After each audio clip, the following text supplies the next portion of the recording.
Hi everyone and welcome to a brand new show with me, Dani. Today we will interview a special pianist and composer from Brooklyn, New York. Her music has been described to be graceful, flowing, elegant and refined. Please allow me to introduce Shoshana Michel. Shoshana, I'm very excited to interview you today, and to all our listeners on Music Lake Radio and also our viewers on YouTube, thanks for being with us today. Thank you, Dani, for having me. I appreciate it. I would like to ask you the first question. Can you please let our audience know more about you, those who don't know about Shoshana Michel? Okay, about me. So I started playing piano when I was 7 years old. Actually, I started playing accordion when I was 7 years old. A door-to-door salesman came to our door and rang our doorbell, and my parents signed me up for accordion lessons. And then I went to the piano, and I played for years. And when I was about 16 years old, I discovered ragtime piano. And when I was 17, I got a job at Shakey's Pizza Parlor, playing ragtime piano. And then about a year later, I got a job at Knott's Berry Farm and was there for several years playing ragtime piano. And then later on started working at the Birdcage Theater, accompanying the melodramas, and that was a real fun job. And then I was playing on and off and accompanying shows and accompanying singers and doing this and that with my music. And the last few years I started recording, which was something completely new. And then just about a year and a half ago, 2 years ago, I started composing, which was completely something new to me and something I never thought I would do. So, have you always imagined music to be your life? I guess you started at a young age, but how did it really work for you going forward? Like, if you were not in the music industry, where do you think you would have been? Well, music, I mean, music is really part of me. I mean, it's definitely part of my soul. And I was always doing something, whether it be teaching or accompanying or playing. And I was always doing something. I didn't expect to be where I am now, but I never thought of, yes, I will always be a musician, but I always knew I would be playing. Yes, that much I knew. I always knew I'd be playing. Okay, that's great. My next question for you is, can you tell us a little bit more about your creative process? Like when you're composing, I know you started probably a year and a half ago doing that, but how do you do it? Is there a particular setting? Is there a particular time that all these things come to you when you start composing? Oh, yes. And every composer is different. So with me, when I want to compose, I literally think, I want to sit down, and I do it at a keyboard. I don't do it at my piano, I do it at my keyboard, and I sit down with the intention of composing something. That's simple. Not everyone works that way, but I sit down and I just kind of start feeling around, and whatever comes out is, and do I like it, do I not like it? If it's something I like, then I will develop it. I will either, and I've learned the hard way, to write things down right away because I will forget it that quick. I either record it right onto my keyboard, or I will plug in the USB stick and record it on there so I can develop it later, or I'll plug my computer right into my computer right into my keyboard, and then I start notating it immediately. And I usually do it very late at night or very early in the morning. It's usually like anywhere from 1 o'clock to 3 o'clock in the morning. And sometimes I put a little bit, and sometimes I use the whole entire thing. But that just seems to be the best time for me to compose. And so, yeah. So it's usually very late at night on the keyboard. That's very good to know. My next question is, just out of mind, some people think that the classical music is something for probably the elite or for older generations, and maybe pop music is for for populace, for more like the younger generation. Do you agree with that idea at all, or you think music is music? Well, it's something I've never heard that before. I remember my dad telling me when I was young, and it's like around the Beatles time, and I didn't want to listen to anything but any pop at all because I was raised on classical music. My dad loved classical music. And then he said to me something really important that stuck with me, and he said, you should be open to all types of music. All types of music is good. Not that he followed that, but he told me that, and I started listening to the Beatles, I started listening to different things, I got interested in ragtime.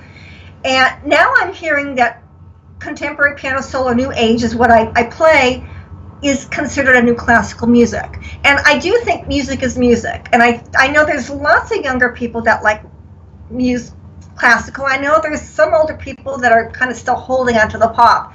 I think music should have no boundaries. So, and I don't like to see things in boxes. Music is music. And whatever resonates with a person is what they listen to, what they should listen to, and what they should become involved with.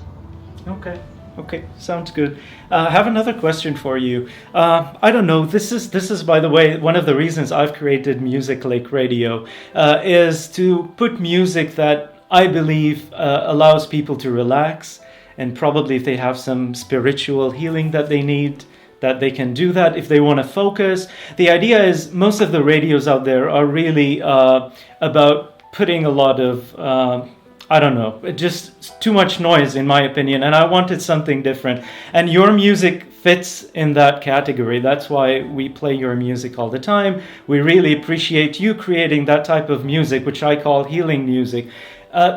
Do you believe in this? Because I'm sure, like, how do you create such music, knowing that everybody has a different taste, and maybe a younger kid might have a different taste, comes from a different background, but music is universal. So could you elaborate more? If Sure. How do I create this?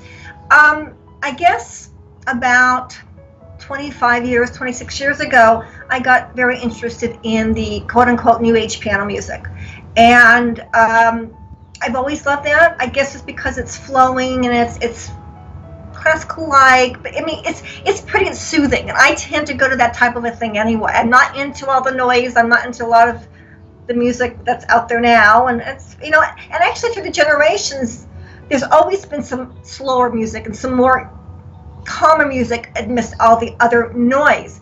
And the thing is people resonate differently with different noise, with different music. So what you may think is noise may not be to somebody else. But I know that the type of music that I create, and when I create it, it's just what comes out. It's not, I'm not thinking I'm going to create something particular to heal. It's just whatever comes out. And I'm very blessed that it does. And people have told me it has helped them, and it has helped them heal. It's calmed down crying babies and stuff like that. I just play, and whatever comes out, comes out. But I do know people have told me they become calmer when they listen to my music. And that, like I said, I have helped to calm down crying babies, and people that have not been feeling well or been depressed. But again, people resonate with different things, and it's whatever they need is what they get out of my music or anyone else's. So what one person needs may be something different, but whatever they're needing, that's what they get from my music, and that's the healing part of it, and that's an absolutely wonderful thing. That's really beautiful. I just do whatever happens, you know. That's really nice. Your first album is called Soul Whispers, and the first time I listened to it, I noticed the music resembles some of the music from the early 20th century, the ballet russe. And then when I did some research, I realized that it has some Jewish Eastern European origins. So can you tell me a little bit more how you got into this type of music, and what is the personal relationship of this music? What it means to you, basically. Okay, so I was raised in a Jewish home, a non-observant Jewish home, in a Sephardic home. And the Sephardic Jews are Jews that came originally from Spain, and they went to different countries, and my ancestors went to the Mediterranean and Middle Eastern countries. So that's what I was brought up on. I was brought up listening to ballet dancing music. Basically, that's what I was brought up listening to. Not music from Eastern European, because that's not my culture. But when I became an adult, I decided to become an observant Jew. And when I got involved with a group of Hasidim, a sect called Chabad Lubavitch, which is a very large organization, and I got involved through them, and I started going to synagogue, and I started hearing these melodies which were completely foreign to me, but they're melodies, and I resonate with music, and I'm attracted to the music. And then there's fast pieces and there's slower pieces, but the slower pieces I was very drawn to. And a few years ago, somebody asked me to perform in a woman's performance, and actually at our synagogue. And I said, okay, but now I have to go learn these pieces. These pieces are called nigunim, which means basically songs without words. And I knew the melodies in my head, but I didn't know them. So I had to go learn them. And I learned a few pieces, and I played them, and I noticed people were crying, getting very emotional. I'm thinking, what am I doing wrong? People are crying. I didn't realize the impact the music had on these people, or people in general. And so I was very inspired to do more, and people were encouraging me to do more. And I performed in a few places, and then I started putting music on YouTube. And I got very good response, and then I just took the next step forward and recorded an album. So I recorded an album of 12 of the nigunim, and people all over the world listened to it, not just Jewish people, but they're beautiful melodies. And I just arranged them however, just how I played, and whatever came out, came out. But like I said, people from all over the world listen to it, and it's awesome. It's really awesome. That's beautiful. So what goes in your head when you're interpreting music, and especially, does it make a difference if it's your own music or if you're playing music for somebody else? Okay, so I don't think, I just do. So I sit down, and if I'm like, when I was learning the nigunim, I would learn off what was called a lead line. It's just the right hand, and most of the time it was even the melody. I mean, not even the chorus, just the melody. And I would just play like I knew to play, like just came out, and I would just arrange it, and that's it. When I compose, I sort of kind of do it in the same way. And the style is very, very similar. I get a little bit more meticulous now, because when I did the album Nigunim, that was a few years ago. It took a few years to make, actually. So that was like a year and a half ago, 2 years ago. So my style is a little bit different, but I don't think I really differentiate between the two. I just sit down and play, whatever it comes out, comes out. Now, I don't know if that answers your question, but whatever comes out, comes out. For my own stuff, I sit there and I nitpick a little bit more, maybe. But it's still, again, whatever comes out from my heart, and whatever comes out from my soul just comes across my music. Okay. Does it matter if you're playing music by yourself or if you're playing in front of an audience? How do you feel? Do you feel different? Are you more? Oh, it's different. It shouldn't be different. I think a lot of the very in control performers are just as comfortable and calm in a big group or any group as in by them playing by themselves. Me personally, if nobody's there, it's just me playing. There's nobody listening, there's nobody judging, or what I think judging. I'm just playing it, and it's easier. I don't have to worry about what anybody's thinking or saying. In playing in front of people, there's factors. There's people out there, and as much as we try not to, we wonder what people are going to think. We have to, we don't want to make any mistakes. So there is a difference. There shouldn't be, but there's a difference, and it also depends too the audience you're playing in front of. Different audiences you react differently to. A small, intimate house concert is different than like the Whisperings concert last month, where I'm playing in front of fans and my peers and people I've been listening to for years. So that was a little bit nerve-wracking, but it's different. But I'd like to get to the place where I'm just as comfortable in Carnegie Hall as I would be in my living room. That's what I'd like to get to. And your performance was amazing, I can tell you. That was one of the memorable times of my life. I haven't been to any concert like this where there was so many artists playing, and you're one of them, and everybody was playing music beautifully. Thank you. It was you actually who told me about this event, so I'm always grateful for that. I want to ask you another question. Take you back a few years back when you were. I guess you mentioned you worked at the Birdcage Theater. Yes. Can you tell us a bit about your experience there, and probably any anecdotes or any funny stories that took place over there? Well, that was actually a long time ago. I have to try to remember. The Birdcage Theater was a blast. It was just so much fun. The actors, the actresses, musicians were a big family. And it wasn't even like going to a job. It was really, really fun. And we worked under a man by the name of George Stewart, who created the Birdcage Theater. And it was just, it couldn't have been a better or more fun experience. And working for him, working with everybody else. I can't think of any particular story. I met Steve Martin, who he actually used to perform at the Birdcage Theater before my time. And he happened to come in with his girlfriend at the time, who was Bernadette Peters. And he came in and they were listening to, watching the show, because he had done that show many, many years ago. He came a couple of times when I was helping seat the people in the theater. I was helping to seat Andy Kaufman, who used to work on a show called Taxi. But as far as, I guess, stories, I'm working with actors and actresses, and you don't know what they're going to do. And sometimes, even though it was scripted, they would kind of say or do what they wanted to do, so you never quite knew what was going to happen. And what my role is I played the piano for the melodramas. And the melodramas, I don't know if you're familiar with melodramas, but you boo the villain and you cheer the hero and you go and you sigh, for the lovely heroine that comes out. And so I accompanied that. It was a blast. It was really, really fun. If I could go back and do it again, I would do it in a heartbeat. How did you work there for many years, or was it just short? I worked there for several years, and then it was time to go, and they asked me to come back, and I wasn't able to. I actually worked at Knott's Berry Farm twice. The first time was when I was 18, and I was playing ragtime piano, and that wasn't the Birdcage, completely different. And I remember a story that George Stewart, who was my boss, told me that he used to hear me playing ragtime. He said to me, "One day you're going to work for me," and I did. I had left ragtime playing there, and then I saw I think it was Variety, I saw an ad for the Birdcage Theater, and I went to audition, and they already knew they wanted me.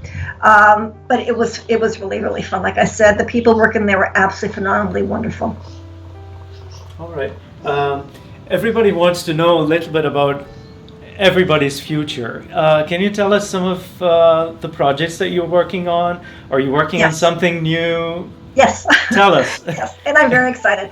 And I'm actually kind of shocked because I hadn't played. My story for composing is I composed a piece for a piano student in 1991, and then somehow convinced myself I couldn't play. So from 1991 to about a year and a half, I didn't compose at all. And once I did make the decision I needed to compose, and there was a reason behind that, the music started flowing. So Dancing on the Wind, my second album, but my debut as a composer, came together very quickly. And I released that last September. I've already finished the pieces for my next album, and I record the end of June, and I will be releasing another album in September. Wow. And I'm very, very, very, I'm shocked. I didn't expect it to come so fast, but the songs, thank God, are just flowing. I have some concerts coming up. I've got, I'm going to think about doing another Soul Whispers, like the Soul Whispers 2, another Habandiguna album sometime in the future. I want to transcribe Soul Whispers into sheet music, and I do that all myself. So I'm doing that now, kind of slowly. And whatever comes up, whether it's scoring for something or I'm working on somebody's epic music that they're doing for something and making a piano solo out of that. So whatever comes out music, I'm game. Your second album, Dancing on the Wind, is your debut album as a music composer, and I know you have lots of great melodies on that album, and they're all like your children, but is there a particular favorite track on that album that you enjoy the most? This is funny, because I've been thinking about that.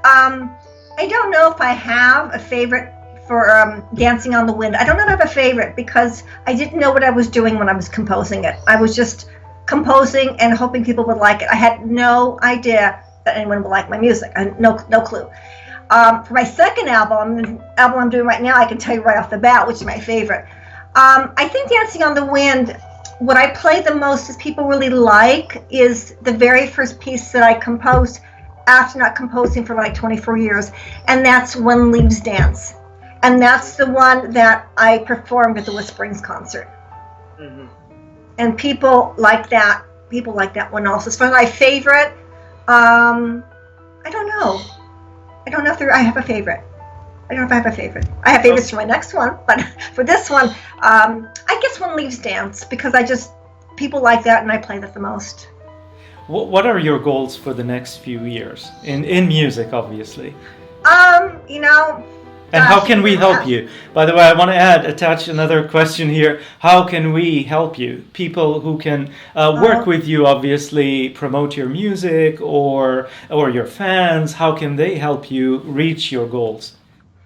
Okay, so my goal is, and this, if you would ask me this 3 years ago, it's so different, but or even 2 years ago, is to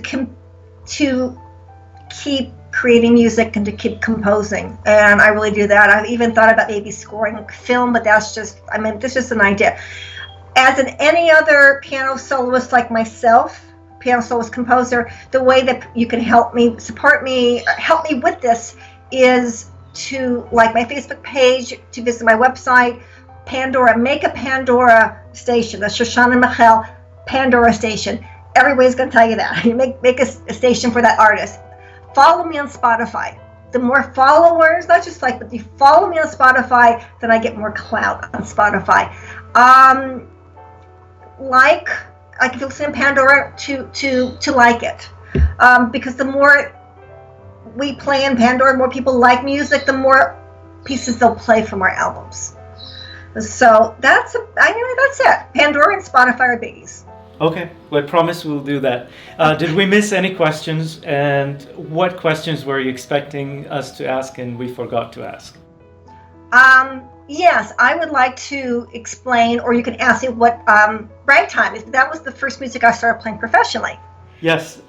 Actually, I Googled, sorry to interrupt you, I actually Googled it and I didn't understand it very well. Oh my goodness. So, okay. please. Ragtime music, that started out with Scott Joplin.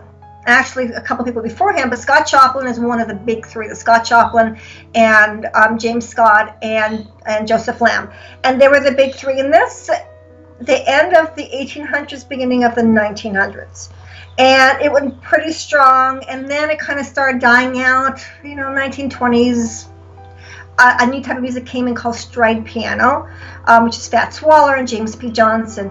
And also, in between the late 1800s, you had what we call the gay 90s, and then you had Tin Pan Alley.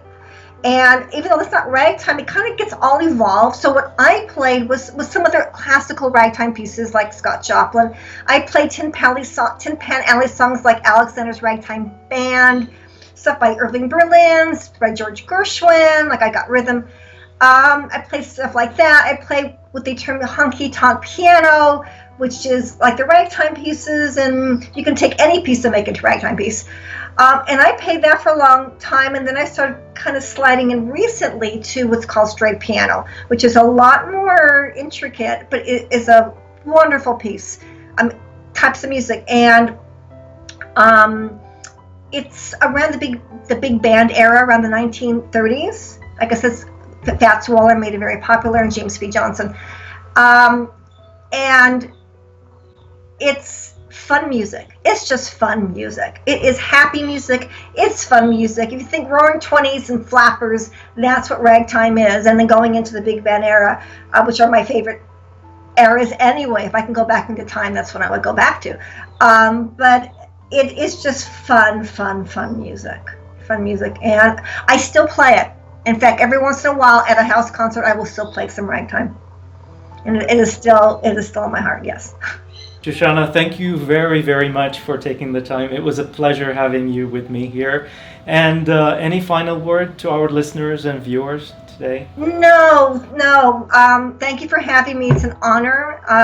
For people out there, is to open up to listen to different types of music. They say that the new age is becoming the new classical, but there's so much wonderful music out there. So just listen and use music to heal, to learn. Just open your hearts and let music in.